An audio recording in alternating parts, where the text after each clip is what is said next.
right, guys, we're back on the Tim Walks. I'm going to walk you into what we call our roundhouse, which is our large meeting shelter.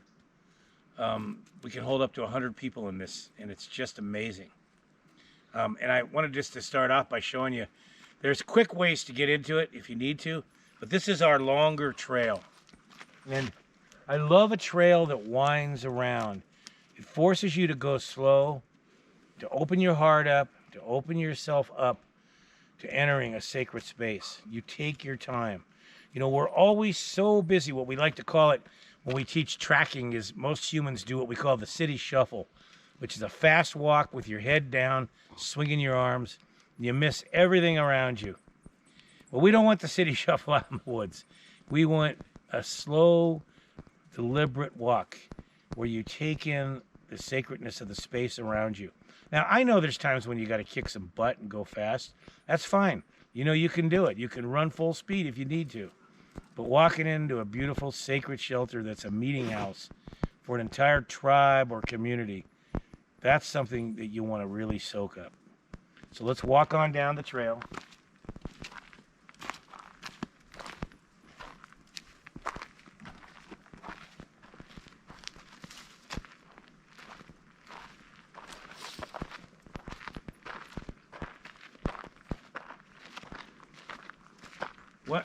One of my little tricks when I make trails is I let a lot of trees grow across them like this. And that way people are forced to communicate with the trees and touch them. You can't get by without getting a blessing from the tree. So you take a moment to enjoy it. And trees love this. They love this. They love to be touched and handled. And they love that.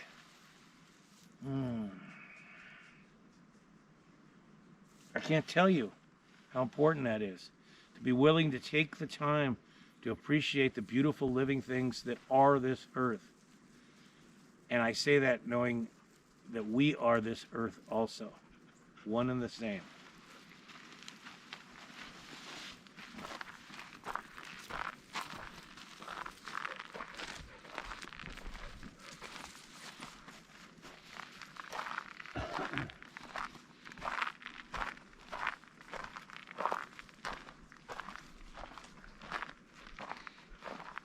Over here we have a beautiful little spot that one of our Earth spirituality classes created.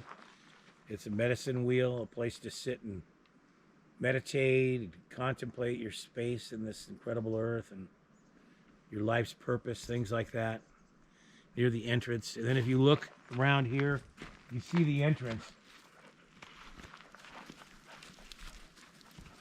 It's open, it's beautiful, it's inviting. And man, the stories that are here, the ceremonies we've had in here, the deep, long talks, the lectures, the fun, the play, the laughter, it's all held in this space. It's a kind of an aha space. So come on in and join me for going aha when you get in. We have a resident deer that likes to live in here too.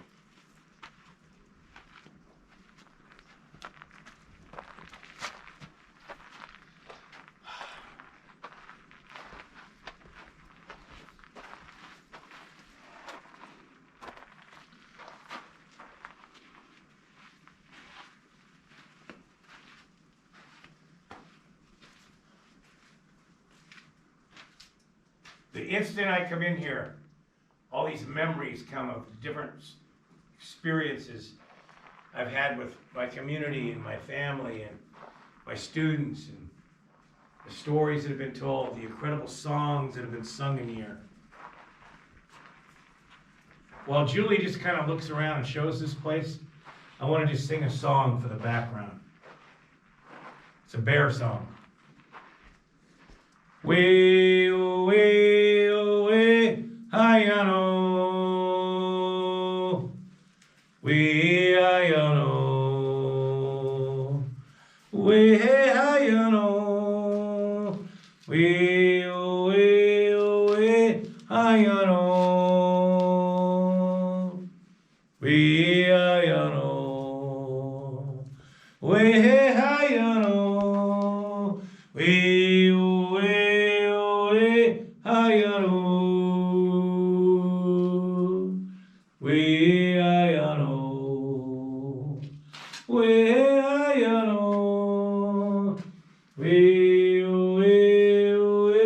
hi no,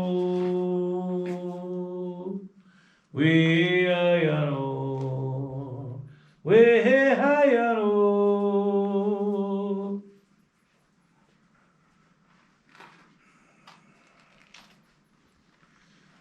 That's a song that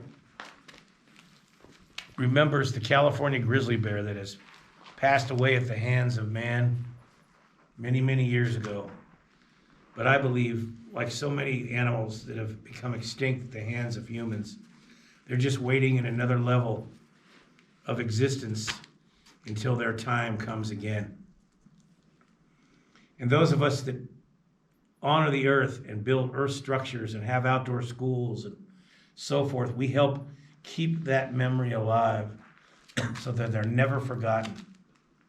And hopefully we'll learn from that mistake and become earth caretakers and not keep repeating it with so many other animals.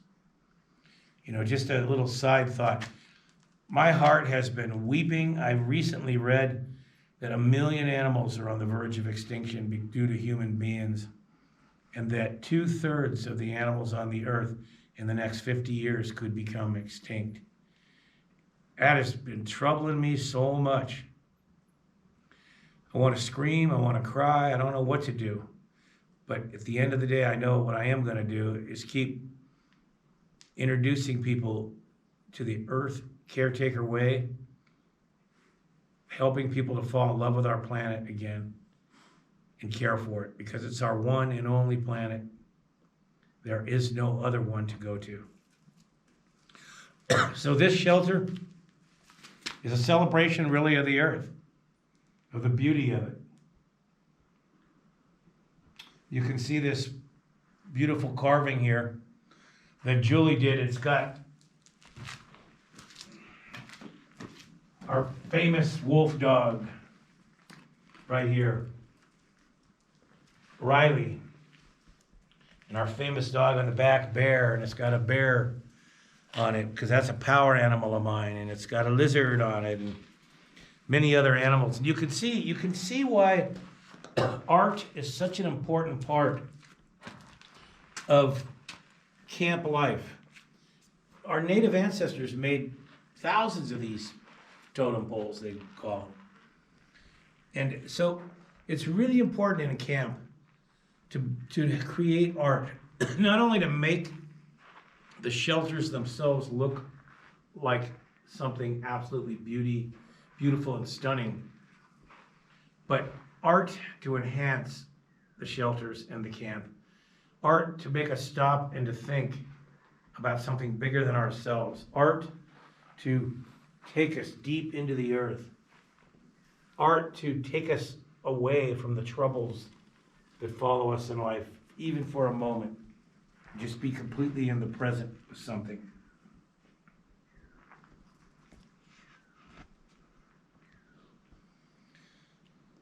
I hope to get many of you here someday to have some nice ceremonies in this shelter.